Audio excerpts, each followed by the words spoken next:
عرفت حاجة مش هكون مبالغ لو قلتلك إنها غيرت حياتي. مش بس تحب الذنب، تعتاد الذنب. غير كده يبقى أنت اللي عندك مشكلة يا راجع يا مريض. نسيت الحزن شوقا للغد الأفضل، دروبا قد قطعتها. شعور غريب كان ممزوج بالاستغراب والاشمئزاز. ما كنتش محتاجة أفهم إيه اللي بيحصل قد ما فعلا كنت محتاجة أفهم تقبلهم للذنب اللي بيعملوه، ومقتنعين كل الاقتناع إن هو ده الصح. وغير كده يبقى أنت اللي عندك مشكلة ومحتاج تصلح من نفسك. قربت كفاية وابتديت أشوفهم من جوه وأخليهم يتكلموا، والموضوع مش بقى صعب قوي بالنسبة لي إن أخلي اللي قدامي يتكلم، ودي استراتيجية كده ممكن نبقى نتكلم فيها بعدين.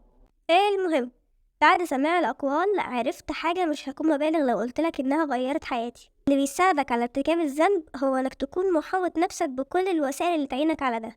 إنك ترتكب ذنب وتحس بعدها بالندم، انت كده إنسان واللي جاي سهل يتصلح. لكن إنك ترتكب الذنب وضميرك مرتاح ناحيته وعندك المبررات اللي أقنعت بيها نفسك إن ما ينفعش يتعمل غير كده، هنا بتكون المشكلة. لأنك مش شايف إن في مشكلة أصلا.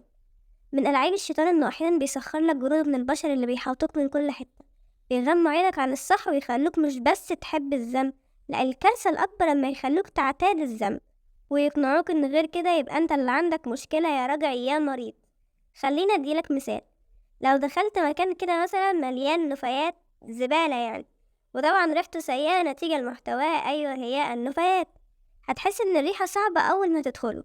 لكن جرب تفرش بقى وتقعد وسط الزبالة دي فترة طويلة، الريحة مش بس هتلزق فيك، انت حواسك هتعتاد الريحة، واستنكارك للريحة دي هيختفي. عارف ليه؟ لأنك بقيت جزء منها. ويا سلام بقى لو قاعد حواليك ناس عمالين يمجدولك في الريحة والبيئة اللي انتوا قاعدين فيها دي، دول مش بس بيساعدوك تعتاد الريحة، دول هيخلوك تحبها وما تعرفش تشم غيرها.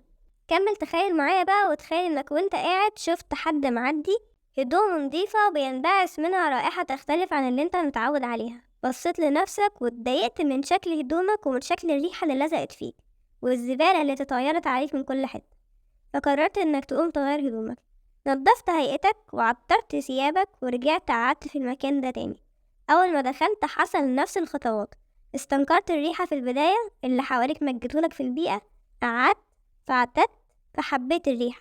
بعدين الريحة والنفايات استحوذت عليك وعلى ثيابك مرة تانية، استنكرت نفسك تاني وقمت تغير هدومك ورجعت تاني قعدت في نفس المكان، فحصل نفس الخطوات.